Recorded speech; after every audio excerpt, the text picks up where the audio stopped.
All right, suppose I should actually say something so I can see if the audio on this thing is working.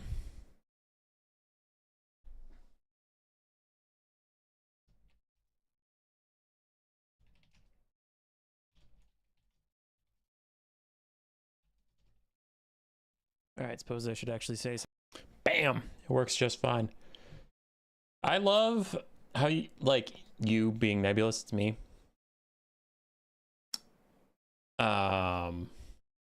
Sorry, one of my contestants today asked a question.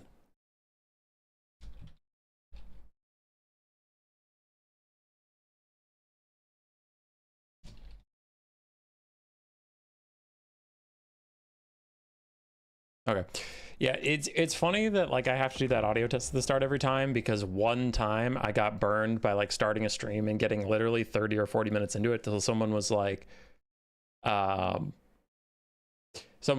hey, does your audio, like, did you change mics? Because your mic sounds terrible. And then I listened to the stream for a second and it was coming through my headset mic, not my like streaming microphone. So then it just scarred me so much that now at the start of every fucking stream I have to do an audio check and just making sure.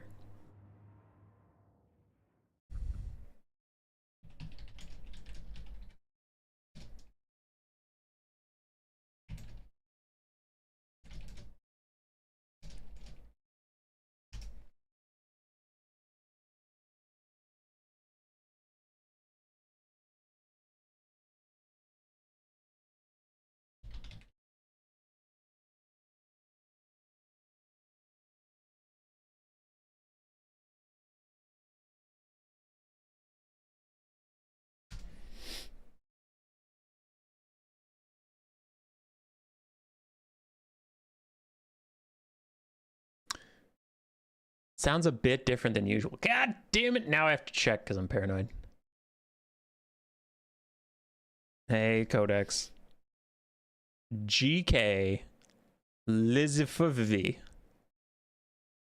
With a whole bunch of emotes. Sounds a bit different than usual. God, no, it sounds fine. Sipa. Trolling me. All right.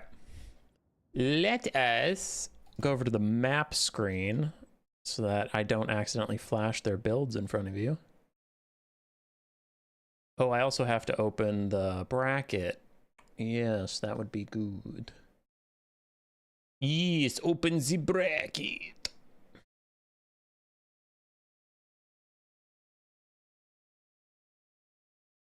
All right, one sec. Everybody calm down. So, we are here in the top four. For our summer 2026 faction war.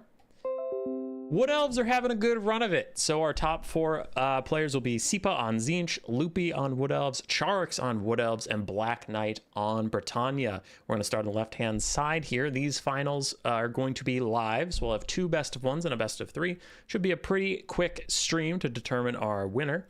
But let's see the paths these players have taken. So Black Knight on Britannia to get here had to beat Vampire Counts, Vampire Coast, and the Ogre Kingdoms to arrive at this point. Black Knight assures me all three of those matchups were not Britannia favored. I disagree. I think every matchup is Britannia favored because Britannia OP.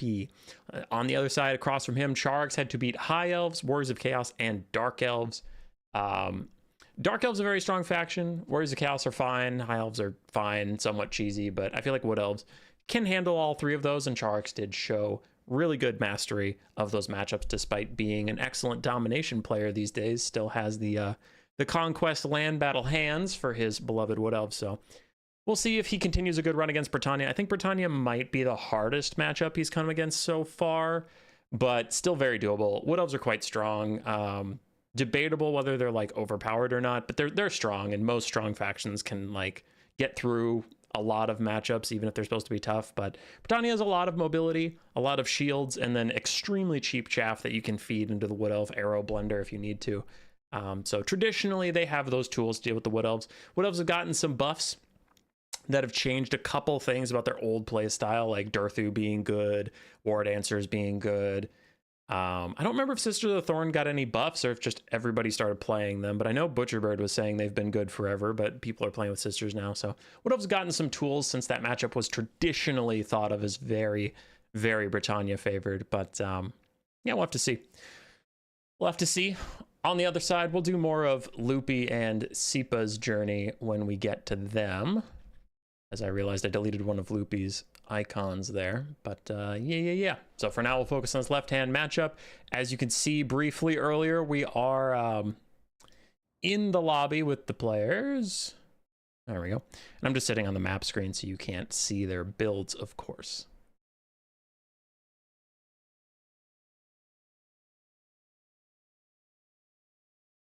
Black Knight in the chat. I've seen Sipa and Loopy in the chat as well, so a lot of our players are here in the chat talking to the people. If you're worried about any cheating shenanigans, don't. There is a delay on stream, so it'll be quite a while before the things I say are relevant to the players. So don't you worry about a thing. Sister of the Thorn went from 40 models to 60 models. Small buff. That's a pretty good buff. What up, Luigi? Loopy. Yeah, I didn't see. Okay, I tried to make it clear, but I'm not saying Sister of the Thorn didn't get a buff. I was just like, I literally don't remember if anything changed about them or if people just liked them. But I know Butcherbird, who's a really good Wood Elf player, has liked Sisters for a long time. So I wasn't sure if it's just like, all right, did people come around on this unit or did something actually change? And we get some Durthu action. See in the loading screen here. Durthu and triple Zote. Oh man, Charx is my hero. All right, I woke up this morning and I'm like, if I have to watch more triple Weight Watcher all day, I'm gonna go crazy. Here's the thing. I'm a Dark Elf hater. I've been a Dark Elf hater for a long time. I hate watching Dark Elves. I didn't used to, but after like 4 or 5 years of watching them use the same 5 to 6 units to win every game or lose, right? But I'm just kind of over Cold One Knights, Soul Stealer, Melkoths, apparently Doombolt now, Scourge Runner Chariots, right? Like, give me the Hargoneth Executioner meta, give me Cold One Chariots that don't suck, give me Hydras. Like, the Dark Elves have cool units that have been bad forever, right? So I'm sick of watching it. I'm not a fan of Waywatcher Kite. I've made that very clear over the years. It's just not a preferred style of play. But I actually don't hate Wood Elves. I love Durthu. Durthu's my boy. I think he's so fucking cool. Since he got the buffs, I've been a big fan. Maybe he's a little too strong at certain points, but I think he's gotten a couple nerfs and stuff. I love Durthu Wood Elves. I played Pike and Shot Wood Elves versus Butcherbird for our best of 3 in the Warhammer World Cup qualifiers that we're going through right now. I like Wood Elves. I just don't like Waywatcher Kite. And watching Waywatcher Kite over and over again, I'm like, okay, I've had my fill of this for a bit. I'm done. But really love to see Wood Elves utilizing the other parts of their roster that are good. And we get to see Durthu, my boy, some Glade Guard, and Zotes, which I don't think Zotes are very good. I mean, I'm not a believer in the Zote tech, but I am very happy to see them. I'd be happy to be proved wrong. I always like seeing units that I don't think are very good perform well. It just gives me more versions to play them. So I'm not a Wood Elf hater. I just don't like Waywatcher Kite. I'm an Unga Bunga man. I've never pretended I'm not an Unga Bunga man. I like to see armies run at each other, Unga Bunga a bunch of people die, and then one of them wins. That's what I like. All this running away and shooting people. Nah. Give me a big melee tree with a big melee sword. What's your opinion on 12 Glade Guard builds? They're fine. I like them, but I'm biased, right? Some people say they need nerfs, and that's probably true. I don't know. But, like, it's more of my playstyle, so my bias is very relevant. Like, I play a lot of Skaven, I play a lot of Vampire Coast, I used to play Empire with a lot of guns, I play Chaos Dwarves with a lot of guns. So of course I'm going to be a fan of 12 ranged units staggered that they can cover each other. It's just my playstyle. So yeah, I like it, but my bias is like very obvious, and I acknowledge it.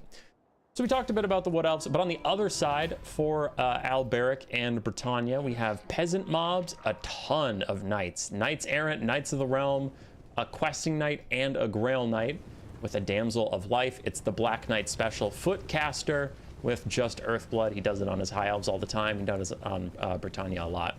So Black Knight is very equipped to run down Way Watchers, and Charix pulled the Uno reverse on him and does not have very much stuff that wants to run away at all. He has a bash build. Race to the Frozen Heart, Durthu with Manticore Summon and Flock of Doom, plus his Sword of Daith, of course. The Firebark Elders, triple Glade Guard, one of which has Hagbane Tiffs, and then we have a couple Eternal Guard and 3 Zotes. I do think that Charix is going to be a little disappointed not to see Fire Archers. He took the Firebark Elders for their AoE Fire Resist passive to help Durthu survive the Fire Archers, but there are none. So unfortunately, the Firebark Elders don't have much of a home.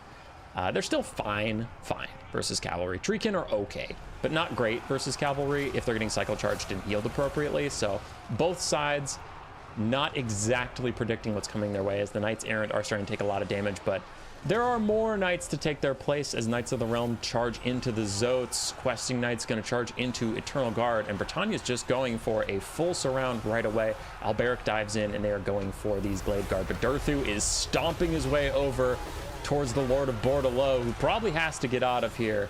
He can't duel Durthu, not 1v1. He needs to probably get a bunch of charges in, get some healing, all that crap. But man-to-man, Durthu is going to slap that bottom. Or as Black Knight would like to say, slap them cheeks. The boy likes cheeks. Damage value is very even. Balance of power is heavily in the favor of the Wood Elves right now, though that could be subject to change. Britannia does have a bunch of healing they brought. The Zotes have some bound Earthbloods, but Britannia has more overall. So as the game drags on, as you've seen a billion times, Britannia can back off, they can get some healing and refresh. We do have one Zote already killed off. I saw their flag disappear. Archers, one of them is routing, the other two are healthy, but just kind of in distress. They're under a lot of pressure. Britannians are taking damage. Where are 2 important ones? Where are the Questing Knights and the Grail Knights? Grail Knights are right here, getting a bit of a heal.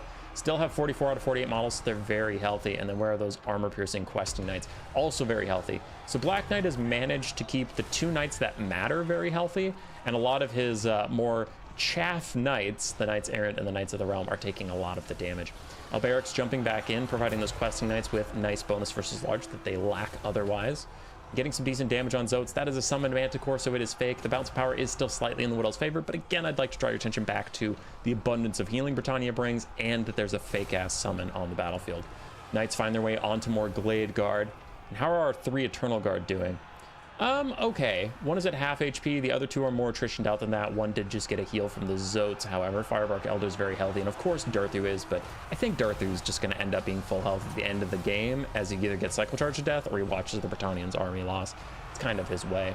Black Knight is taking a bit of the lead on the gold damage value, and for the first time this game, bounce power is 50-50, which is a good sign for Britannia.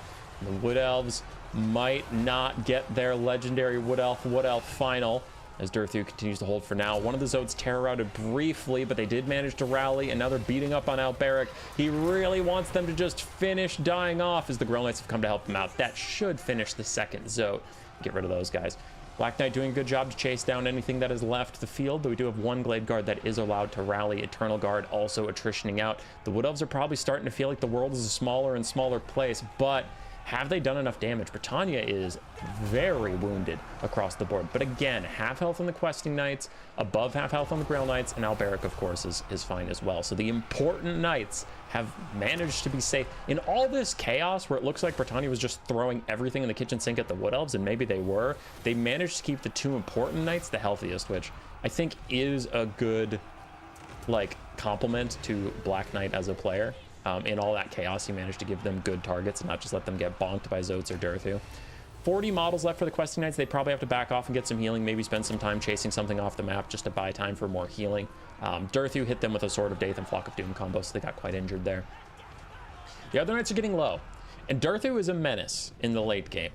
Alberic can do some decent damage to him, but these other Knights are just too low. They're going to charge in, either get hit with a Flock of Doom or just his giant frickin' sword, and they're going to rout off very quickly. So Britannia's in a good state. They're in a good state to win this game, but there is a reason that the Firebark Elders were brought. It's because Durthu is normally just scared of Hippogriff Knights, Lewin / Alberic, I guess, and Fire Archers, and there are no Fire Archers here, so it's all on Alberic, the Grail Knights, and the Questing Knights to kill Durthu in the late game. And honestly, that is a tall task. Flesh to Stone is out for the Firebark Elders. The Grail Knights healing cap has appeared. Dorothy is back in. There's those deadly flock of dooms. Overcast to do a bunch more damage to everybody, and the knights continue to stream in. Wood Elves getting some forces back, so I was complimenting the Britannians earlier for chasing everything off. They are having a couple whoopsies. 2 Zotes are allowed to rally. 1 charges in and actually routes a Knight of the Realm on the way out. The other one hasn't really come back to the fight just yet, but they're resting up in the woods. Durthu and the Firebark Elders grinding away, but the Firebark Elders down to 9 leadership.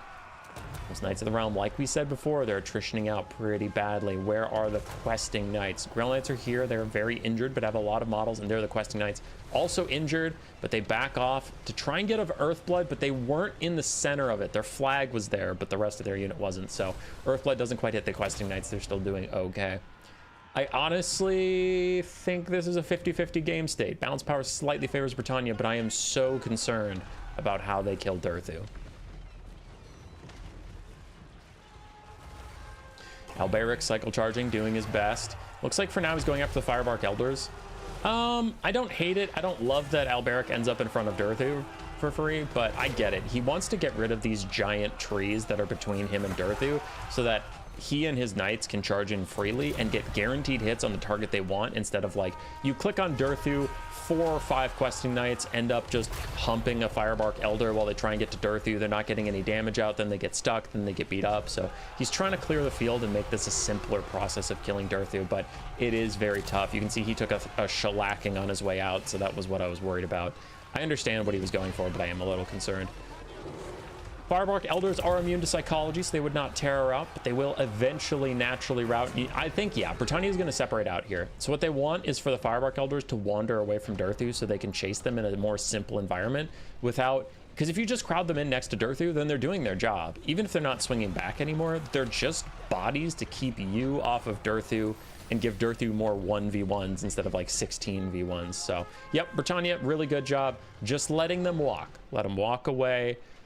Maybe don't give them this much space because they actually might rally. Like, you generally want to keep someone near-ish to them so they keep routing. There we go. Alberic's going to fly over. So really good patience from Britannia. And again, they have all the time in the world. They took the points. They have plenty of time to let Durthu cap it. They have a healer. So Britannians are trying to slow this down, and they're succeeding at slowing this down. Grail Knights and Questing Knights grouping up. When I see them together, it usually means an Earthblood is coming, seeing as the Damsel's running that way. I also think we're going to see a circle appear here in just a second and give them both a little bit of HP. We have a relatively healthy Knight Errant. I can't tell if he's been getting healing or if he's just been hiding from me, but I didn't think we had any cheap Knights left that had any strength. Because you can see this one's toast, that one's toast, a couple peasant mobs, and I mean, that one's literally shattered. There's the Healy circle. Alberic also got in on it. And then these, I like these Knights Errant coming over like, please, no, wait, us too, but they weren't there.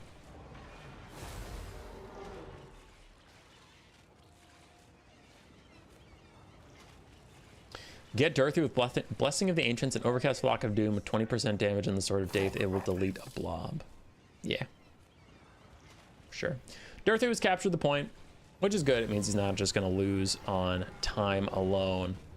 And the Britannians are just trying to rest up, get some vigor back on their Questing Knights. Grail Knights are fresh, they're fine, but maybe get some vigor back on the Questing Knights, get a couple more Earthbloods off.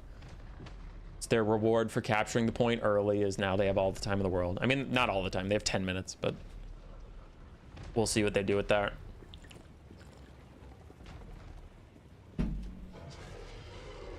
Charx is antsy to get Durthu back into the slapping, but for now he's rested.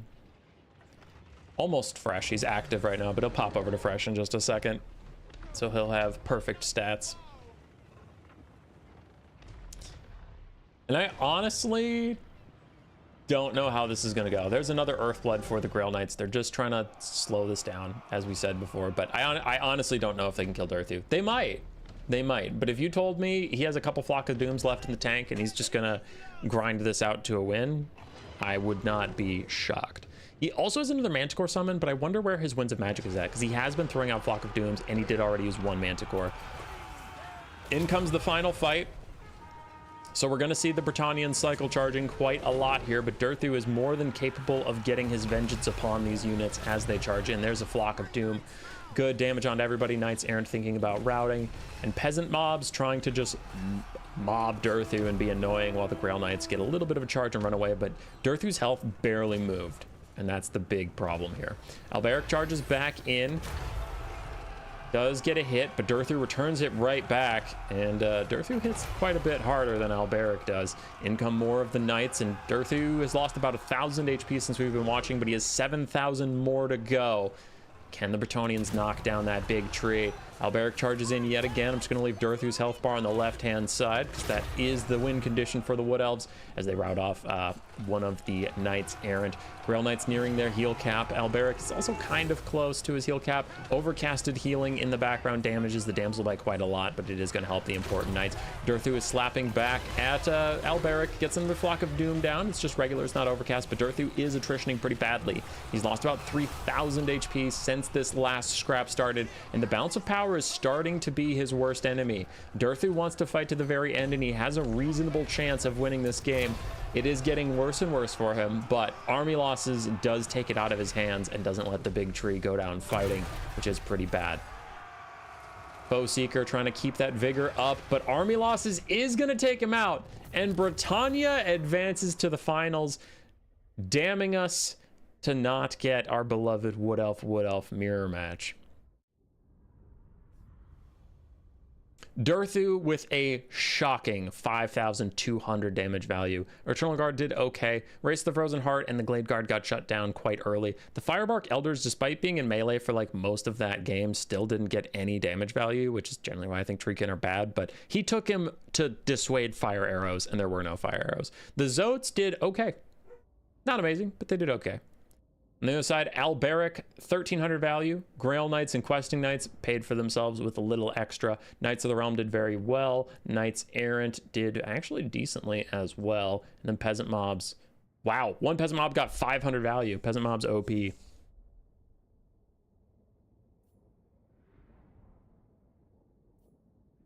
Well played by France. Yeah, GG's to Britannia.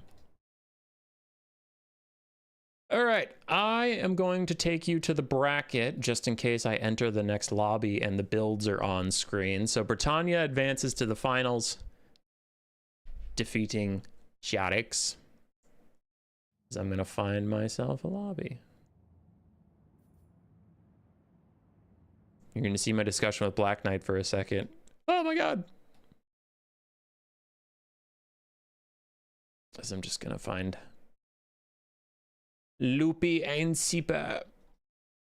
So Sipa sent me a code.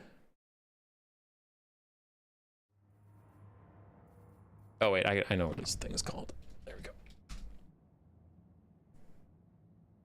All right, the players are together, so their builds should be ready, but I do want to do a really quick introduction like we did for Black Knight and Charks.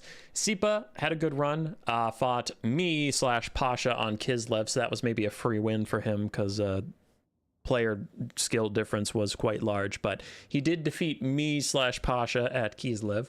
And then he fought Strev on Grand Cathay. I remember that being a pretty good game, and Strev showing up quite nicely for a relatively newer player to our scene.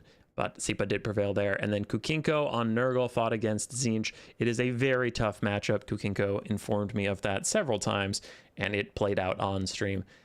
It was a quite one-sided game for Sipa. So Sipa actually had a pretty dominant run through, smoking both me and Kukinko with only one relatively close game on his way up here. That's no shot at Kukinko. The matchup looks pretty cursed, and he played well for what he could. On the other side, Loopy had to fight Dark Elves on Tretch. I remember that being, I think it was a pretty quick game. It was Waywatcher Kite, but Tretch had like a whole bunch of cavalry and chariots, so he sprinted at Loopy, and it's like, all right, do I kill you instantly or do I lose? And it was lose. Then he fought Jepardu on the Lizardmen. Another Kite game. I remember that one being somewhat close. And then War God on his Chaos Dwarves, and that was a very long kite where he kited out 2 hell cannons, but he played it quite effectively, and in the end it was not like a close game. It wasn't a stomp, but it did feel like Loopy had control the entire time. So both these players actually had very strong runs up to the finals. Yeah. We'll see how Tzeentch versus Wood Elves goes. If you really just want to see the players sitting there We can go to the lobby now that I've determined that I am not sitting on their armies, spoiling anything.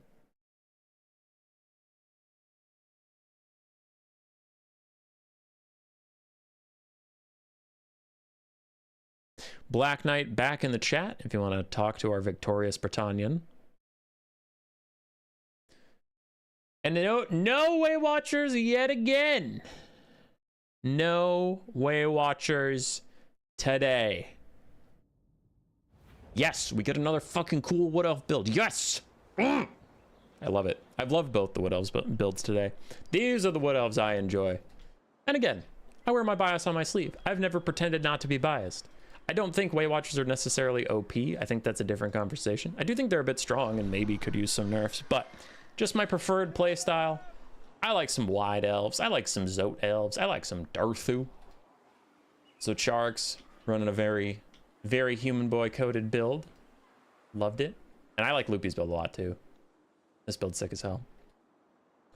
For the build that I like so much, Eternal Guard front line, Dryads also. So we have like 9 infantry for the Wood Elves, which is not usual these days. Wood Elves not always loving their infantry choices outside of War Dancers. Their lower tier infantry are generally not considered very cost effective. Dryads and Eternal Guard are just not good compared to other options, but he's going pretty wide against Tzeentch here to put more pressure. Couple Glade Riders with their bows. Then we have 5 Glade Guard, 4 of which are Starfire Shafts. 1 is a Hagbane Tip. All of them are magic damage to get through any sort of physical resistance that demonic units could bring. Eternal Guard in the back, Race the Frozen Heart as well. We do have a Way Stalker with Arrow of Kurnos. We do have a Spellweaver of High with Tempest, Apotheosis, and Soul Quench. Now for Sipa, we are seeing something he's been taking a lot, and I really don't see a lot of players playing Tzeentch outside of him and Berserk. Berserk doesn't take this many Doom Knights, but Sipa has seemed to really enjoy Doom Knights. So I'll have to ask him if he's just memeing around or if they're actually a good unit now. They did get some buffs, I remember. They now have anti-large, which is nice. So Chaos Furies, triple Doom Knight, quadruple Chaos Fury, a couple Chaos Knights, 2 Forsaken, a Chaos Chariot of Tzeentch, and then we have the Cultist with his Wand of Whimsy and Burning Head. So he's going to try and give everybody a little more melee attack, and a Chaos Lord of Tzeentch, butt naked on a horse. Just an anti-large, shielded, tanky boy. And Loopy might be disappointed with how few infantry his 10 infantry are going to have to try and hold off. I think those Forsaken are quite doomed. But I had a similar run-in. Again, I mentioned I fought Butcherbird in the Warhammer World Cup round 1, which is a very cool round 1 opponent to get. That's fine. That's cool. I lost, and that's not shocking. But I faced his Norska, and we had a similar setup where I had 10 infantry guarding like 7 or 8 Glade Guard. I just went insanely wide. And my idea was like, if his dogs can't be everywhere, so I can just shoot them, but eventually his mobility did prevail as the game just went longer and longer. He got more cycle charges and stuff like that. So I worry that we'll have a similar dynamic here with Tzeentch having more mobility, and then they can use their barriers like Butcherbird used the regen.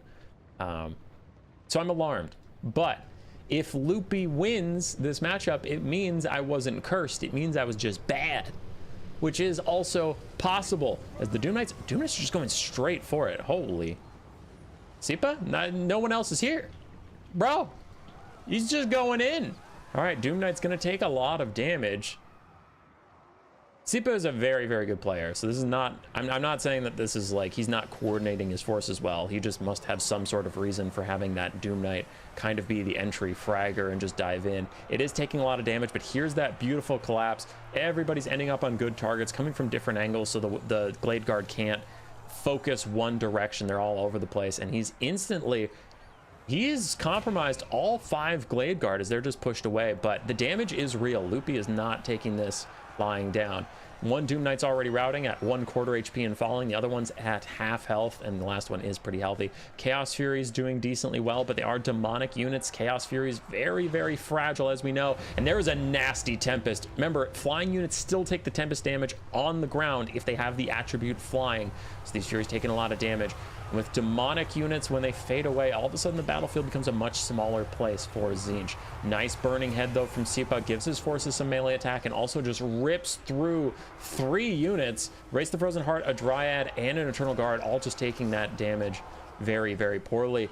Loopy's Lord is sniped out by the Chaos Lord, and the Doom Knights have the Wood Elves fallen apart at the start, and yes, Loopy is going to withdraw. Sipa with a Tzeentch Rush takes down the Wood Elves. And the world held its breath, fearing a Wood Elf final. But the opposite has occurred. Hearts are broken, downtrodden people in the streets as there are no Wood Elves in our finals. Rip in peace. Why Dryads with their physical resistance? I think he was taking them just to have more peel for his archers, but the full flying build definitely seemed to catch him off guard.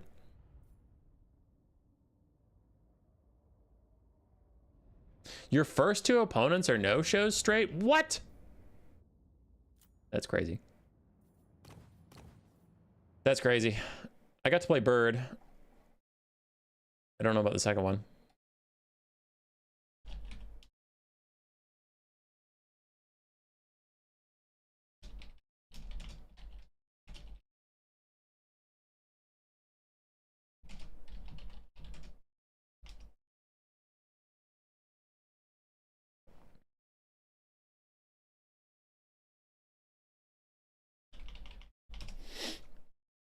You can't. Unless you perfectly guess the build. Yeah. It seems pretty rough. Because Tzeentch has an abundance of fire damage and magic damage, which goes through your physical resistance on some of your units, abuses any units that have fire weakness. They have good flying, which is pretty tough to defend against. Decent heavy cav. The only thing they don't have is like cheap light cav.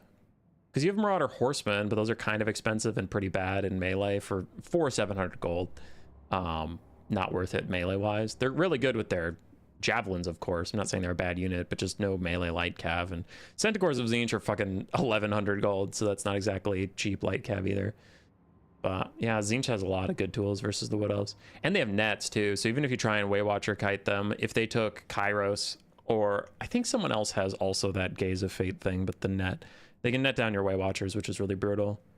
Or they could net whatever you're using to peel your Waywatchers, like Watchers of Kurnos are trying to stop your Chaos Knights and Furies, and then you just net them in place and get a really good charge on a squishy, expensive unit, and then the Waywatchers are still on their own. So yeah, I can see what you're saying. It does seem like a pretty hard matchup.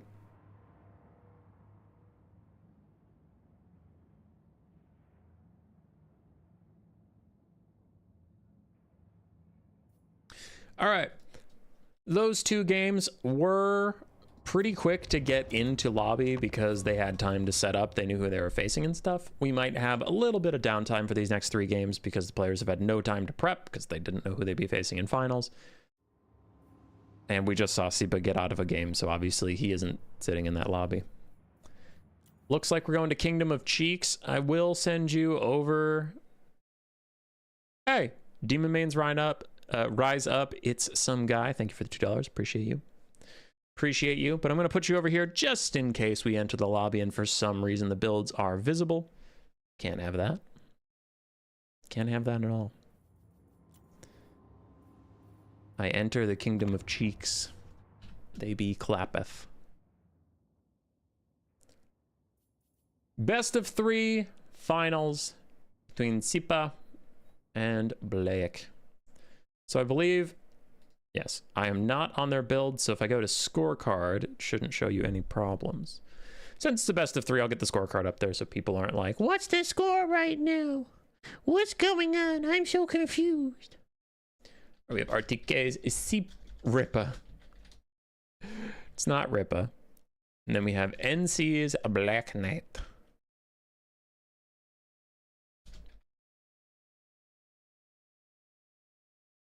All right. Let's go.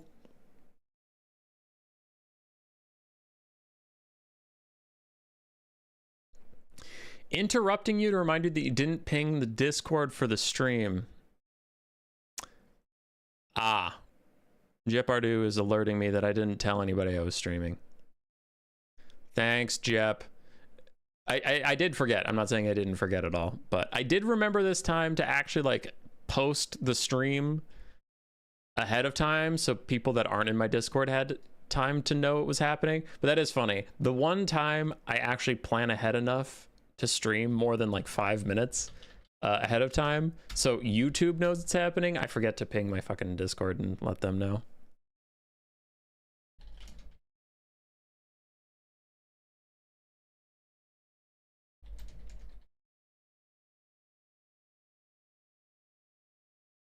Oops, also posted on the Total War Discord. Screw those guys. Artique Ripa.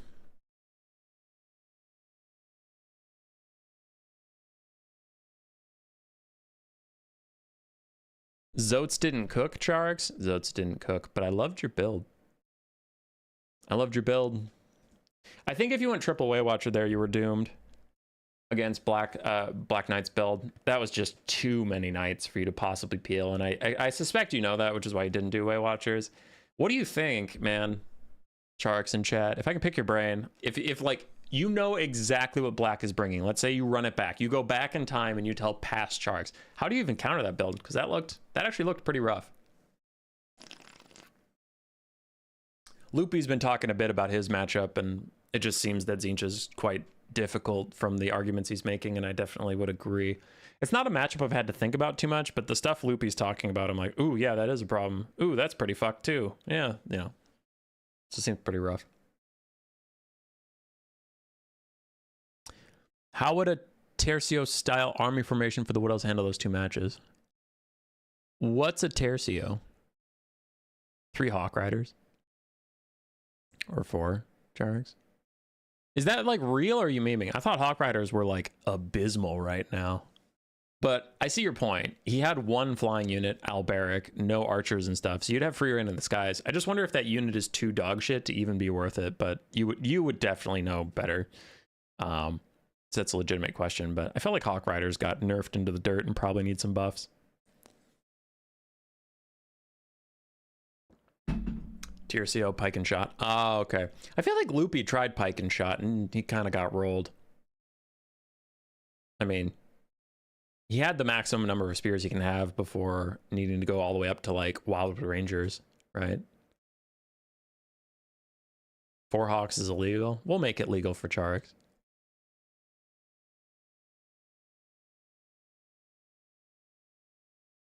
Too strong according to Fruit. Got his ass.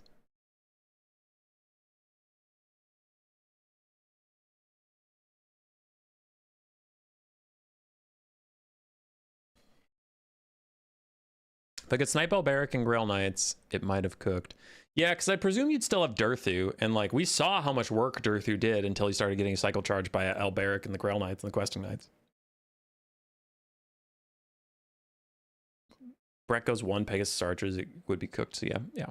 No, you're for sure making great points that it is a pretty rough matchup still. I would agree, but I was just wondering, like watching that Black Knight build, I'm like, well, you brought honestly the best of what I could see the Wood Elves countering it with, because you had so few archers for him to compromise with all of those cheap cavalry that I was like, ooh, I don't know, Black Knight might have gotten red here, but still wasn't enough. So I'm like, you can't go wider, right?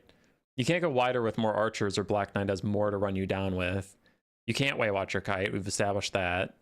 So I guess like technically you could save some money. And this is, again, this is entirely bullshit because it's pretending that Black Knight is going to take the exact same build. But I'm just theory crafting where it's like, you could cut your 3 archers, get that money back, spend it on, I don't fucking know what. I guess maybe the Wild Hunters of Kurnos, maybe. But yeah, it seems pretty rough. Pretty damn rough.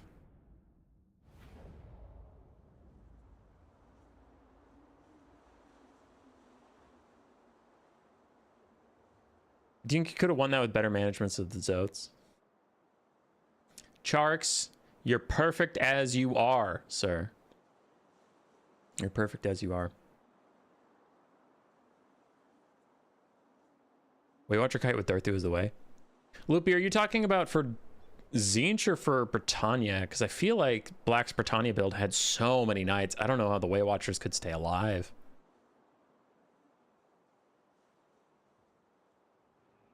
I don't know. All right, for game 1 of the finals, best of 3. Now it is best of 3. We will see how this first game goes, see how the players want to try and adapt. Tzeentch versus Britannia. Not a common matchup. I generally think Britannia is favored here. Generally, a lot of cheap archers that they could bring. They didn't, but they could. A decent flying corps of their own, and then, of course, their cheap knights with access to healing. Tzeentch's kiting styles have a hard time versus Britannia because they can just heal up whatever is getting shot at since the Soul Grinder of Tzeentch nerfs, and they're also pretty mobile at running down that kite. And then against Rush, Tzeentch famously lacks a lot of good halberd options, so it can be pretty tough. We'll see what Sipa has. Now, those Doom Knights he seems to really like did get that anti-large we mentioned, and that is good for the air fight. Pegasus Knights do not have armor piercing, but I mean, neither do Doom Knights, but Pegasus Knights less armor than the Doom Knights, so Tzeentch may be able to secure an aerial advantage. So for the first iteration of this matchup, Sipa is going with full melee rush yet again, Forsaken and Chaos Spawn. Chaos Spawn providing nice armor sundering to make the Forsaken hit a little harder against Knights in the late game. Triple Doom Knight and Sartorial the Everwatcher, Plague of Rust, Final Transmutation, and the Rock of Inevitability. Pretty standard stuff. Britannia also is going full melee. Pegasus Knights, looks like 4 Pegasus Knights, Henri Le Massif and Alberic de Bordelot, so really investing in getting the aerial advantage. We'll see if he can manage that. And then on the ground, a couple Knights of the Realm, a couple Knights Errant, a Damsel of Life, of course the Black Knight special, Foot Caster with Earthblood, and a front line of peasant mobs. Okay. Tzeentch has a far superior front line. Obviously, 4 peasant mobs do not stand a chance against 4 Forsaken backed up by Spawn.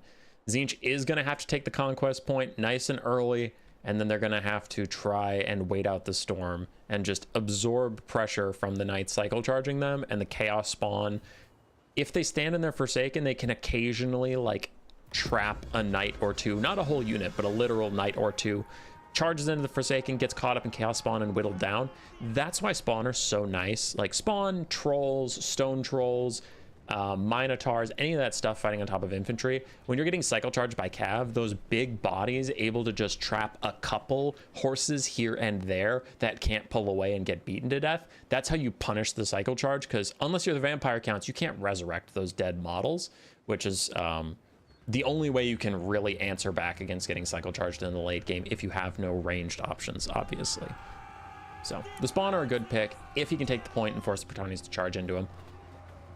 Sipa wants this game to go fast. The Britannians want to heal, do all that crap. He just wants to get a few good Plague of Rust picks, Final Transmutation, blob fights, take the point, hold the point, Britannia loses. It's roughly the Tzeentch plan here. Doom Knights and Sartorial looking to get a good pick. Pegasus Knights get a decent charge, but they get through the Doom Knights barriers, and there is the Plague of Rust Overcast. 11 armor for the Pegasus Knights, and that anti-large is going burr currently, with the Rock of Inevitability lowering their melee defense to a -6. Alberic is taking a bit of a fight here, but the Pegasus Knights are wrecked. Those are those Plague of Rust picks we were talking about. Knights of the Realm getting blended up on the front line. Chaos Spawn and Forsaken combos are doing work against the Britannian Knights, and this is a tragic start for the Britannians. We'll see what they can do about it. As more Pegasus Knights fly in, they're starting to get some decent damage on the Doom Knights. It was a 4v3 as far as flying Knights go, so the Doom Knights were a little outnumbered there. Sartorial is slapping back quite nicely. One of the Doom Knights did land, prompting a Pegasus Knight to also land with it. And Tzeentch really likes the ground fight, right? Those Spawn, those Forsaken doing really good work. Balance of power shifts in favor of Sipa, though Black Knight is keeping up on the damage value counter, which many people have told me is flawed, but it does say at least Britannia is trading back. One of the Doom Knights is essentially dead. Another one is now surrounded by 2 Pegasus Knights, and all on its own. They're receiving some healing, and you see Sipa immediately gives them orders to run away. So for the Flying Knights of Tzeentch, we have 2 that are quite injured, one that is literally dead. Sartorial might be lonely up in the skies for a while. Chaos Spawn, though, helping to just bog down Henri, and anybody who comes to save him is about to get hit with a Final Transmutation, so it is a classic hostage situation. Sipa says, come save your boy or I'm gonna kill him, and when you do, a bomb goes off. Huge Final Transmutation onto both Alberic and Henri, and of course a little bit of damage on the Pegasus Knights, but the Final Trans is more for the single entities, and a Bolt of Change comes down, so Alberic takes a nasty amount of damage, and Black Knight is well known for not taking regrowth. He loves just Earthblood spamming, so that burst damage can be quite impactful, because either Black has to risk Alberic, which he is going to do, or he has to back off for an atrociously long time to get those Earthbloods. So Sipa putting in a lot of work. Rock of Inevitability in a Chaos Spawn Forsaken blob. These Knights are in a lot of trouble and do need to get out of here. But speaking of Knights being in trouble, the Doom Knights are a spent force. We have one that is rallying, one that's off the map, and one that like may not come back at all. may not. They might, but they're very, very injured. The Spawn and Forsaken are fighting out. Now, Sipa did not take the point. So this game, if it does slow down, we are getting to the point where, unfortunately, he just has infantry and monstrous infantry. The Bretonnians, with their superior speed, can back off whenever they want to and heal up. But they do have a nice caster in Sartorial, and the longer you wait, the more final transmutations he gets to cast on you. So it's not free, but it is still pretty good. Doom Knights, sensing they are one and done, they do just charge into Pegasus Knights to try and get any sort of damage out before their lives end, and they are forced away. Tzeentch ahead on the balance of power, but I'm actually quite concerned, because this is where Britannia wants to be. You haven't captured the point yet. We're already 4 minutes into the game, and he has all of the mobility cards, though Black does slip a little bit. 2 of his wounded knights in the realm get caught out by slower forces, so I do just have to call it out. That is a mistake. You are faster. There is no reason for you to get caught there in any situation. And Alberic and Henry are committing awfully early. Black Knight feels rushed, and I don't know why. He has all the time in the world to back off and heal, and he's just not doing it. And here comes another horrible final transmutation for the Bretonnians. Amazing cast for Sipa, so I shouldn't say horrible, but it is gonna be a game ender, I fear. Another final transmutation hitting these guys. It is not overcast, but it does not need to be. The Damsel has routed. Alberic and Henry are almost routed themselves, and the Bretonnian Knights are all damaged out. The lady requires patience, and Black Knight did not have it and paid a horrible price for his eagerness to get back into the fight. Now, game is not over. It just looks very, very troubling for the Bretonnians. The Damsel is still going to get away. She's a foot Damsel, so maybe the Forsaken or Sartorial could run her down, but you can see Henry and Alberic are positioning themselves perfectly to punish anybody who tries to mess with her. So she's back. We're going to get more Earthbloods. We still have plenty of knights that can get healing, and the Bretonnian, not the Bretonnian, the Tzeentchian front line on the ground has seen better days. Now, there is a full health Forsaken and 2 half healths, but the Chaos Spawn are both almost dead. There's another almost dead Forsaken in there, and Sartorial's half HP. Tzeentch is ahead. No one's arguing they're not. I'm just saying, with the Bretonnians backing off and maybe able to get healing and stuff, there is a possibility for them, though I'd say at this point, playing the game out, in 100 situations, Britannia probably wins like 10. So it's rough, but maybe.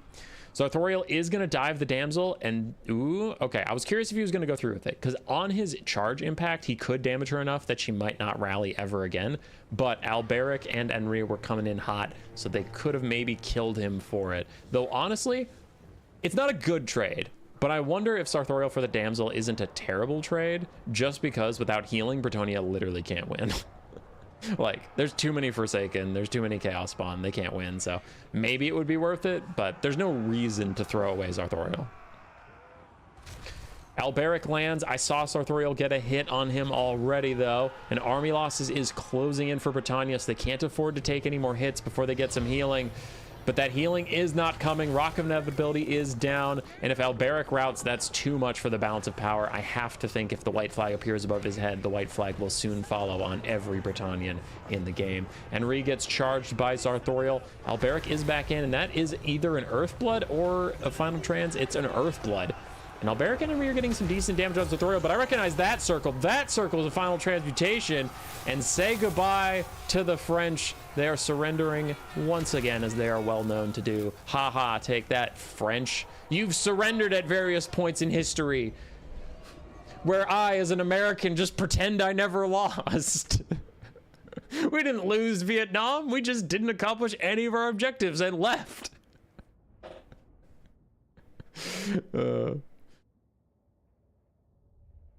All right, enough memeing on history. Sartorial with just an incredible 4,700 value. Forsaken did very well. Chaos Knights did pretty well. The Doom Knights, sorry, did pretty well. Spawn did pretty well. So overall, the build just functioned quite nicely for Sipa. On the other side, Alberic and Henry struggled a little bit. Pegasus Knights did very, very nicely, but then the ground-based Knights had a lot harder of a time versus those Forsaken and Spawn. Take you over to the bracket for just a second as I load back into the lobby and make sure I'm not on their builds. Yep, I'm back on the map setup, so that is fine. But these finals are best of 3. Black Knight has a chance to change things. So will he grab Lewin for that spell resistance and natural self-healing, or will we stick with Alberic and change up things? I don't know if he'll bring Henry again. I think he wanted that extra oomph versus some of Tzeentch combat heroes, like the Exalted Hero of Tzeentch or the Chaos Lord. I think he wanted someone to buddy up with Alberic and duel those guys. But he's seen how weak it is to Final Transmutation, so he might not want an extra hero core. So we'll see how Bretonnia pivots. And then you get into some mind games of like, all right, is Tzeentch going to pivot at all? Or did it work and he's just going to run it back and see what Black Knight's response is, right?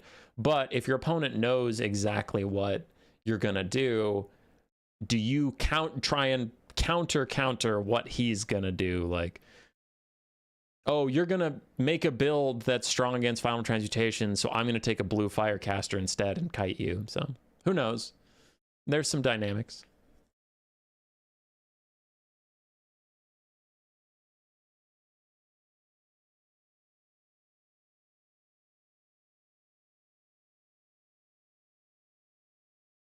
There's still people saying Doom Knights are bad. I don't think people are saying Doom Knights are bad anymore after their buffs. I just don't know if they're good or if they're fine.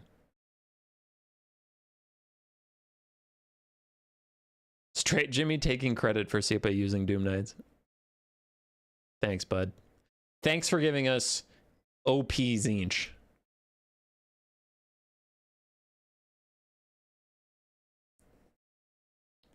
Just wish Chaos Warriors were cheaper and Warriors of Chaos, Khorne, and Nurgle.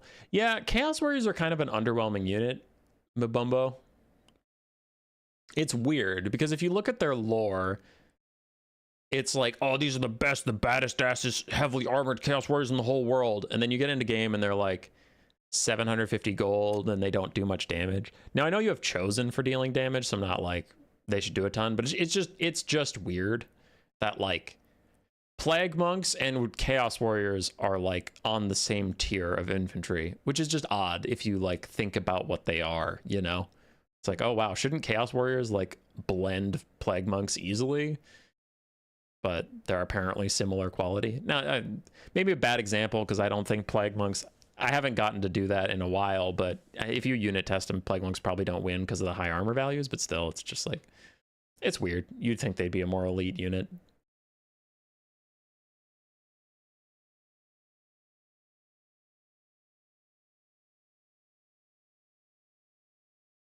We don't lose, we quit before winning. Did I miss Wood Elves losing Captain Tealus? No. Wood Elves are they both won. They actually already won the whole faction war. We're doing a best of 3 for the losers to just see who gets third. But yeah, the Wood Elf finals is playing off screen. We just didn't want to show that to you. Yeah.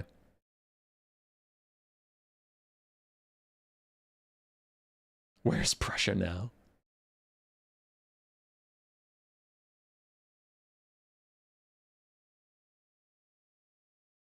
I've started the memes. Now people are arguing history in the YouTube chat, which is always going to go well.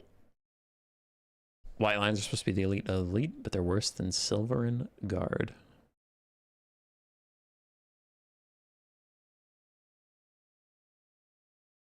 I think Storm Vermin are in about the right spot, lore to strength wise.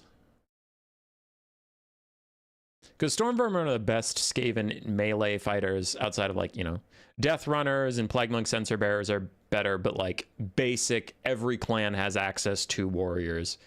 Storm Vermin are the best. But if you look into what Storm Vermin are, you pretty much become a Storm Vermin. I mentioned this in my Queek video. You become a Storm Vermin by literally having armor and being slightly big. That makes you a Storm Vermin, because most Skaven warlords don't train their Storm Vermin at all because they don't want them to be good, because they're worried about, like, you surround yourself with 50 Storm Vermin and you're like, these are my bodyguard, each of them is as good at fighting as I am, and then they're like, wait, why, if I'm as good as you, why don't I just rule this clan? Then you get stabbed to death and that stuff. So they deliberately make sure their Storm Vermin are not trained, which just makes all of your elite infantry fucking garbage. So I think Skaven Storm Vermin are like pretty appropriately priced in the game, where it's like, these are the best of the best. Sir, they're 850 gold. Yeah. Yeah, they're still really bad at fighting. Now obviously their strength is there's a lot of them and they're heavily armored. I'm not saying it's a bad unit. I'm just saying, like, I don't think Storm Vermin should ever get stat buffs because they're kind of supposed to be fucking garbage. Don't forget to get being well fed. Yeah, of course. We trained them wrong on purpose as a joke. All right, game 2. What did people switch up? We have Lewin, no more Alberic, so he is going for that spell resistance to resist some final transmutations. Footcaster again, but this time with Dwellers Below to punish any Forsaken blobs in the late game. Interesting. Still going for aerial superiority, but this time 2 Royal Hippogriff Knights. And then we have some melee infantry actually worth a damn. A couple Men-at-Arms, still trash, but like a couple. Some archers and a trebuchet. So Black Knight changed a lot about what he did. He abandoned all ground-based knights though. Seeing his Knights Errant and Knights of the Realm just getting nothing done, did want to switch it up. All Skaven units should cost a multiple of 13. Yes, I like where Loopy's head's at. All right, on the other side, Sipa also drastically changed what he's doing. Now, we do have a couple Chaos Spawn and 1 Forsaken, so you might be like, human boy, it's the same exact build. He has 2 of the units he brought last time. Well, I tell you, shut up, idiot, because clearly he changed a lot of stuff. Hearing someone in the chat, he brought Chaos Warriors with halberds. Are you happy now? Hey, Mabumbo, are you happy now? Sipa changed his entire build for you, and he took 5 Chaos Warriors. He's like, I'm going to show this punk in chat who's boss, taking some Chaos Warriors. So there you go. We also have a Cultist of Tzeentch with Burning Head. No Wand of Whimsy, just Burning Head. And then, ooh, a Herald of Tzeentch with both of his Winds of Magic regeneration items, and then Tzeentch's Firestorm, and then an Exalted Hero of Tzeentch with his Bound, hopefully Fate of Buna, otherwise 2 pretty half-assed spells, and a Soul Grinder. I think we're going to game 3. I don't believe in this build very much at all. Mostly it's the Foot Herald of Tzeentch. Here's the thing. I get what he's going for, but the problem is in reality, even if you surround this motherfucker in halberds, once those Chaos Spawn are dead, Lewin can dive in at will, get 1 or 2 attacks on him, and peace out, and the Herald is so squishy, I just think you're going to lose your leadership. Also, Black Knight's Dwellers Below is going to go hard in the late game. So I think Black Knight has a really good build versus this specifically. I'm ready to be wrong. I'm wrong about lots of things. I'm wrong all the fucking time, but I think this is risky. For Sipa though, he's going for insane amounts of Winds of Magic regeneration, and then 2 blob punishment spells in the Burning Head and the Firestorm can take out the Peasant Bowman very quickly, can take out your front line very quickly, and then when you're down to just Knights, we've seen how that goes with the Spawn and the Halberds doing very well. In comes that Tzeentch's Firestorm, a lot quicker than most people would expect to get hit with 2 AoE spells like that, but again, the Winds of Magic on the Herald of Tzeentch is insane, especially with WoW. He already used the tier 1 army ability of Tzeentch to get Arcane Surge, so 2 of the 3 Peasant Bowmen are routing, 1 of them is shattered entirely. Really good start for Tzeentch so far. Lewin is starting to get a little bit of poking in. Right now he's just walking as part of the Tzeentch army. He's just like, yes, I also worship the changer of ways, and then he flies away. Hey, Tactical Itch.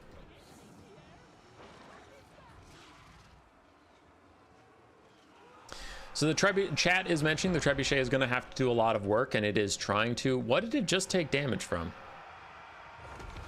I don't even know what hit it. Oh, the Soul Grinder. The Soul Grinder's trying to snipe out the Treb. Okay, that's what's going on. What the hell? That has to be a mistake. A Burning Head to rout the Peasant Bowman, but a tier 2 army ability, Bolt of Change on the Peasant Bowman. I think he was trying to click the Hippogriff Knights, I have to think. In come those Hippogriff Knights to team up with Lewin, and for now they're going after the Soul Grinder. I wonder if they're trying to snipe it out to secure the Treb and make sure that that Soul Grinder doesn't snipe out individual Treb models. Pegasus Knights really struggling though, with no Doom Knights, no Chaos Furies, no Screamer, no Sartorial, no one in the sky for them to contend with. They are having a hard time because Pegasus Knights are almost exclusively an anti-air unit. Their squishiness and their lack of armor piercing makes it very hard for them to deal with things on the ground. Royal Hippogriff Knights taking a butt ton of damage, but they were maybe just a bait to blob up a couple people for the Dwellers Below that is currently wreaking havoc on 2 Chaos Warriors, and it's technically poking the Spawn, but the Dwellers really doesn't do that much damage versus Spawn. We have some archers trying to come back. They would be very useful against the Chaos Spawn, as another Burning Head rips through the front line of Britannia, and one of the Trebs is down. Black Knight really wants to take out that Soul Grinder that is sniping out individual Trebuchet models. And we did lose 2 Chaos Warriors. We still have 3 more ready to take their place. And this is the use of the Spawn. This is the tricky part. Lewin dives in. Can he get out? I said at the start, you might be like, you said you could dive in it. Yeah, I said if the spawn were dead. I said if they were dead. If they're alive, this is going to happen. Sipa is way up on damage value, 2-1, and I see it. Hippogriff Knights are both almost dead. Lewin's taken half his HP. The front line of Britannia is all dead, so it is looking pretty rough. Pegasus Knights rear charging the spawn. They should get some decent damage on the spawn, but we have halberds. Halberds coming in. It's the Pegasus Knights. This might be a one-way trip. They might be stuck. Some archers have returned. They are trying to pin cushion those spawn. Try and keep this game going. But that's the problem. Like, you can't spam Earthbloods and spam Dwellers Below. You have to choose what to use your Winds of Magic on. And without the Earthbloods, the Hippogriff Knights are just getting attritioned out so badly. The Soul Grinder is under pressure, so it can't keep shooting the Trebs. But the Trebs are thinking about breaking. That shows me army losses right around the corner. If you're blinking frickin'... you're full HP and you're just like, I don't know, I might want to run away. Trebs need to get back on their mounts. They're currently at 44 out of 48. So while he was trying to kill the Soul Grinder, he took them off of the Trebs, so the Trebs stopped getting shot by the Soul Grinder, but it still might be too much. Our army losses is just right around the corner. It's just right there as the Herald of Tzeentch throws out Tzeentch's Firestorm. Is this the end for Britannia? Is this the end for the faction war? I thought Black Knight had a decent build to deal with what Tzeentch brought, but those early firestorms and whatever, taking out all of the archers so early was brutal, and not being able to clear out the chaos spawn clearly cost him quite a lot.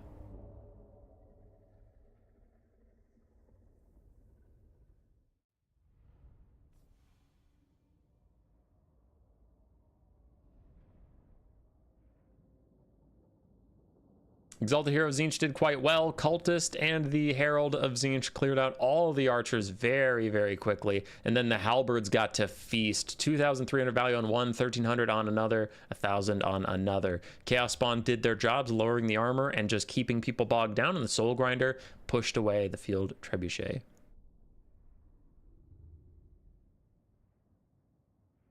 You see which item is banned in Domination. Is it one of the Herald's recharging things? All right. Hippogriff Knights did not get a lot of value. Lewin didn't get a lot of value. Pegasus Knights also struggled. The archers, like we said, they got deleted pretty instantaneously. A 900 gold Dwellers Below was probably the highlight of Britannia's game, and the Field Treb was doing good work. It was still alive at the end of the game. It just, the game ended. Human Boy is technically in second place. He would have been casting his own match if he had beaten Sipa. So true. So true. I did lose to Sipa in round one in a tournament I didn't even qualify for because I took Pasha's spot since they had to leave the tournament. But yeah. It's true. So Sipa with a decisive 2-0. Game one was close. I'm not trying to say that it was a sweep, like no chance for Britannia, but game two was certainly very convincing. Tzeentch takes it all in the faction war. Oh, beating Britannia, beating the Wood Elves, beating Nurgle, Grand Cathay, and then Kislev. Though, to be fair, Kislev was piloted by a fucking noob. Me. All right, GG's, boys. Congratulations to Sipa for the win. Congratulations to Loopy, Charx, and Black Knight for making it to the top four. You all had a very good run. It was nice to see some old faces again. Haven't seen much of Loopy or Charx for a bit. I know Loopy's been hosting his own modded tournaments on the ODM server, so if you feel like checking those out, that is a fun, good time, especially if you're a little tired of the meta. I know their mod changes some things up a bit. I don't know how often they've been hosting it, but they're around. I just meant I like seeing them play again. Charx has been tearing it up on the domination scene, so I get to see them here and there, but always happy to see them back on my streams. Love that. Black Knight is always around, so screw you, Black Knight. Never want to see you again. Get the hell out of here. And congratulations to Sipa. Currently, the second best player in the world behind Alfredino. Berserk still nipping at his heels, but it's just not in the results, man. It's just not in the results. People tell me, they're like, Berserk's OP, Berserk's the best. And then whenever he plays Sipa, Sipa wins. Sipa's got it. Yeah, congrats to Sipa. Played really well. Had a good diversity of builds. Clearly knew what he was doing against a lot of these factions. GG's, boys. GG's. It was fun. Thanks to everybody on this screen who played in the faction war. I know the game is not the most popular right now. I know we have had low participation in a lot of events as people are waiting for a DLC or a patch to change some things up, but I really appreciate getting 32 people to come out, seeing a lot of fun new faces. Hope they stick around. Just because the game is in a lull now doesn't mean it won't pick up again. Every big DLC, you get a huge surge of people back. So let's go down the line to Strev, Duck Shark, Spikes. Milky Way is not exactly a new player anymore, but always love shouting out Milky Way. Tomb King Arthur. Hope you guys stick around. Path to Power, of course. Hope you stick around. Hope to see you when the End Times DLC comes out, and I'm sure a lot more people will be playing the game again. Or, you know, when we get Warhammer 40k, if that multiplayer is any good, then still hope to see you there. Man, I'm so concerned that multiplayer is going to be ass. Like, from my perspective of things. Like, okay, I shouldn't say ass, because it's just different. But there's a bunch of games that I don't give a single shit about, and I enjoy Total War multiplayer a lot. And if, like, Total War 40k is more like the games I personally don't give a shit about, then obviously I won't be as passionate about it. And yeah, okay, I'll correct it. I shouldn't say ass. I should say that I don't care about, because it's just like, yeah, I don't like certain game types, and that's fine. I was never a big StarCraft person. It was a little too chaotic, and I just didn't care about it. So yeah, and then some people are saying it's going to be like Company of Heroes or maybe Dawn of War. I don't know those games, so it's just like when people say that, I'm like, sure, I don't know them. But when I've watched Turin stream those types of things, I'm just like, oh, this is neat, but it's not really my jam. And I'd be pretty bummed if like the new hotness comes out and everybody's all excited, and I'm just over here like, it's not for me, so I guess I'll just miss out on all the fun, happy times. I mean, I'll play the campaigns and shit, of course, obviously, but who knows, man. I cast the Total War multiplayer battles because I love it. And if I don't love the 40k battles, then I will not cast it, because then you will get very bad commentary. It will be a lot of dry. And then this is happening, and it's all stupid and dumb. And then the Space Marines are going, and no one gives a fuck. And oh, there's orcs. That's so cool. And they captured a point, and I don't care. So I hope I like it. I hope. Though I heard somewhere, the stream's over, by the way, you can fucking leave. I'm just talking to chat. I heard somewhere, and it wasn't through CA, but someone said like pretty confidently that the End Times is not their last DLC. And they said CA said something about that. Anybody hear if that was true? And if so, do you know where that came from? Because as far as I was under the impression, and again, CA hasn't told me anything, but I felt like the End Times was going to be the last DLC, and then they were like fully moving on to 40k. So I was under the impression this was the last one, but a couple people were saying really confidently, I think in like Discord or Turin's chat in YouTube, I forget where, but someone was like, they've confirmed the End Times isn't the last DLC and they're doing more, which like I'm torn about. I do like more DLC, obviously. I mean, I cover this game and DLC brings players, so sure, fuck it, send it. But I'm also like, it would be very poetic for the End Times DLC to be your capstone on the series. So yeah, mixed feelings. I mean, I'll take DLC, obviously, but it'd be weird if you do the End Times and then like, here's the after End Times. All right, catching up on chat. Ryder saying Azinch items OP that Sipa mentioned. Take that, French.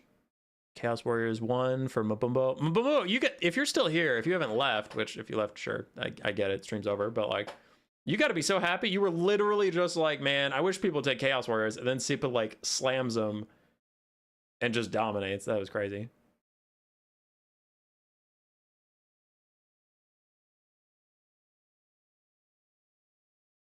You know how people saying the game is 95% single player, Total 40k will be like 95% multiplayer. Oh. Interesting.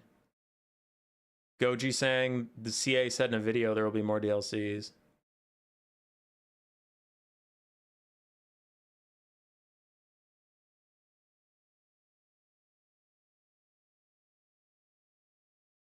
Yeah. That's hype. I mostly just want a balance patch right now. because the game isn't that unbalanced. There's a lot of like, here's my take, and then I will log off, but here's my take on a balance patch. I think the game is the most balanced it's ever been right now. There's still problems, but compared to other metas, I think it's the most balanced it's ever been. So I think the problem right now isn't like we're in a bad meta or things just suck. I think it's like we haven't had a true balance patch since when? Let me look. Warhammer 3 patch notes. I'm gonna look for like a real balance patch. So Creative Assembly blogs, news. So let's look. Most viewed patch notes 8.0 just released Bashiva. That wasn't really a patch. Patch 7.0 7 months ago. Here, I'm just gonna pull it up so you can see what I'm looking at. I reject your cookies. Very few balance changes. Some melee attack here and there, but this isn't like a big patch. It's tiny. This was 7.0, so 7 months ago we got like a tiny patch. There's like there are some buffs in here, but I'm just saying it didn't like warp the meta or anything. So the meta was still same after patch 7.0. 8.0 didn't change anything. We were aware of that. Then what's 6.0? Oops. Okay, don't do that. Shit, I went all the way back. Go to 2. 6.3, 6.2, and I remember none of the points really did too much. 6.1 might have done some, because that was post Omens. So this is March 26th, 2025. That's a year and 3 months ago. Nangao Grenadiers, Flingers, and then this is a bunch of campaign shit. Animations. Okay, so that wasn't a balance patch. There's new units, but it's not a balance patch. Then what's 6.0?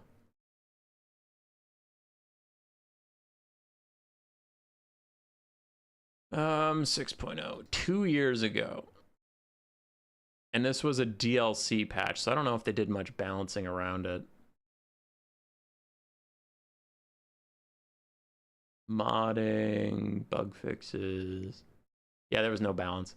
So this was a quick scroll through, and maybe 6.2 was like bigger than I remember, but essentially most of the units in the game have performed the exact same for about 2 years, which is generally why people are kind of bored right now. Because like some stuff might be unbalanced, but people get hyped when like, you know, you get systematic changes that alter how the game is played and kind of shift the entire meta around. Like healing gets nerfed. Like almost all healing gets nerfed by like 50%. That changes what factions are strong. That changes what units are strong. That changes how certain factions play. It's been forever since we've had one of those patches. About 2 years. There have been some nerfs here and there, but it's like if you look back 2 years ago. Actually, you know what? Hold on. I'm curious. Let's go to my channel. Let's go 2 years ago and see what was good. So scrolling. Why do I stream? Why are there so many streams? Give me something that starts 2 years ago. New player tournament. Hey, there's Grace. Hi, Grace. Warpstone Cup, do or die. Warpstone Cup heats up. Warpstone Cup begins. Round 1. All right, so let's see. 2 years ago, what were the strong factions in the Warpstone Cup?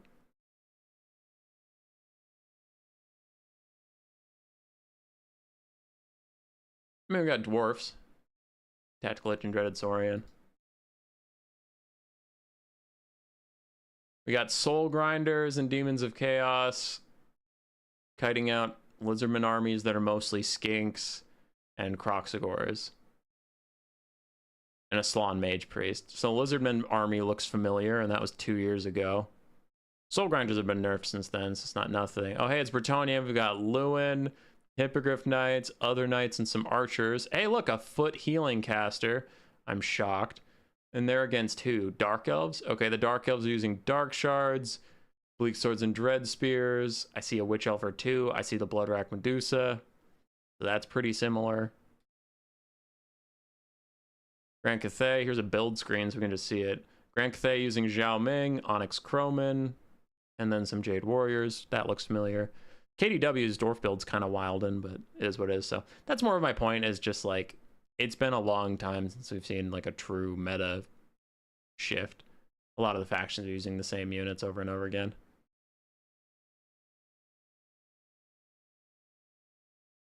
Centaur spam out of Beastmen, Malagor being OP. And that's kind of the thing. Now, some of these units you could rightfully argue it's like, oh wow, Human Boy, a basic core unit of their roster is being used, like fucking Men-at-Arms or Spearmen of the Empire or Ungors of fucking Beastmen. Yeah, of course. But like, you look at the Lords, right? Malagor used to be a meme for a while, and then Flock of Doom got good, and they looked for a Flock of Doom caster, and it was Malagor because he's fast, he's cheap, he's safe, and he casts Flock of Doom. So it's like, you can look 2 years ago and people are using fucking Malagor, and that's more of my point, where it's like, how long has it been since Torox was the meta? How long has it been since, I mean, Kazric hasn't been meta in forever, but you get my point. Like, there was a time where you go back and every Beastman build had Morgar the Shadowgave. Every Beastman build had Torox. Every Beastman build now has Malagor, and it's been that way for 2 years. You look back, every Grand Cathay build had Zhao Ming 2 years. Now, you got Bashiva recently, and some people take that, but you still see a lot of Zhao Ming, and it's been 2 years. And it's not just the Lords, like Centaur spam, as you can see behind me, is pretty strong. Gorgon and Jabberscythe single entity meta is still pretty strong to this day. Blood Dragon Vampire Lord has been the meta for vampire counts for quite a while. So it's stuff like that, where it's like, there are patches that occur that made Malagor strong, that made the Blood Dragon Lord strong. You know, Manfred got strong after a couple patches, and now we see him quite a bit. So that's more of my point. We haven't had a patch that really changed the dynamic in quite a while, and I hope we have one coming soonish, because it's just been like, it's been similar. And I think a big thing you can focus on is spells. Because if what spells are good, change a lot of things. Because it changes, okay, we need to pick characters that have access to those spells. We need to pick units that synergize with those spells. If healing is strong, expensive units are strong. If damage is strong, cheap units are strong. So it's like, Flock of Doom has been strong for a while. Flock of Doom is pretty good against a lot of units. So generally, we've been seeing smaller model count, more expensive units that try and withstand the Flock of Doom. So that kind of thing. So I just kind of hope there's a patch. And the next, what's interesting is the next patch might actually be less balanced than the game is right now. But I think something that a lot of people don't talk about is fun factor. And it's something that I, as a content creator, have gotten onto. When I was a super sweaty tryhard player, I was all about balance. Nowadays, I'm a little bit, I still like a balanced game. And obviously, if something is broken, please fix it, obviously. But I do think that occasionally breaking things just to get eyes back on the game can be good. And there's a ridiculous amount of caster bias there, and I acknowledge all of that. But I do think sometimes having a slightly less balanced game, but renewed interest, is more valuable than having things be like purely perfect, but then people get bored and move on. Could be. I could be wrong, obviously. But I don't know. I hope there's a big patch that brings people back. I hope the end times brings people back. I had a forced leave of absence due to medical stuff, so I'm coming back in a little fresh, and I'm like, man, this game is exciting and fun, and everybody else is sick of it, and I'm like, I get it. I get why they're sick of it, because they didn't take nearly a year off like I did, but shit's lit. How much should I join multiplayer? I'd probably wait for either a balance patch or for the End Times DLC, just so there's more people playing with you. Because if you join right now, you're going to be playing with mostly people who are really experienced and just grinding the game out because they never stop playing. Not a ton of new players are playing right now. There are some, but not a ton. So you'd be mostly facing super veterans. if you do want to play, we do have a new player system. RTK hosts new player tournaments every weekend. Yeah, RTK hosts new player tournaments every weekend, and if you join my server,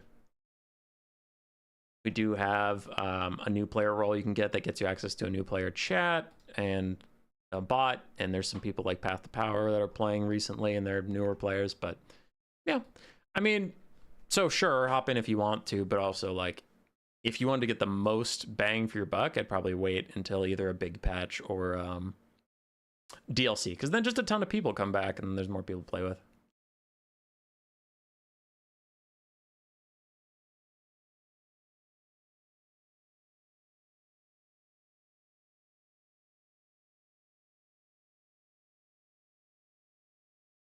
If I get a change, get artillery to ignore trees occasionally, yeah, that'd be good. I do think artillery could change a lot of things if artillery got buffs. And when I say artillery get buffs, people always point out 1 or 2 units that are doing well. But I mean, like, the class of unit artillery has not been meta for a very long time. Their niche counterpick tools in some artillery are just horrible all the time. So I would hope to see artillery get buffed, because I'm a big artillery fan. I really like factions that have guns and big boom things. Tequila Sunset channels in the comments. Yeah, rip Tequila Sunset. I don't fully know. Somebody pointed out I can't find his channel on YouTube even anymore. I thought he was just taking a break, but if you shut down your channel, I don't know. So you might be done.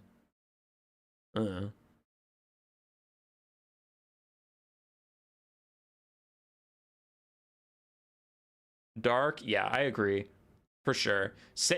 You bring up a great point. So this isn't my point. This is Dark's point in the chat. But yeah, there really hasn't been a lot of internal meta shifts since Thrones of Decay. It's been DLC meta shifts, as he pointed out. Again, that's not my original thought, but he is correct. Where it's like the new units that get added to the game make certain factions strong, and then other factions get strong because they counter those factions. But there hasn't been a lot of internal balance where it's like, oh, we tweaked this roster, so then that's going to change the meta. It's just been purely DLC changing things. As long as this isn't Cathay artillery. Tactical Lich. Hey man, the audio effects on the Cathay artillery is dope as hell. But it was a short stream today. We only had 4 to 5 games to play, since there's 2 best of 1s and best of 3. Thanks again to all of the players who played in the faction war in general, but I am going to sign off and stop wasting your time now. Goodbye forever. Goodbye.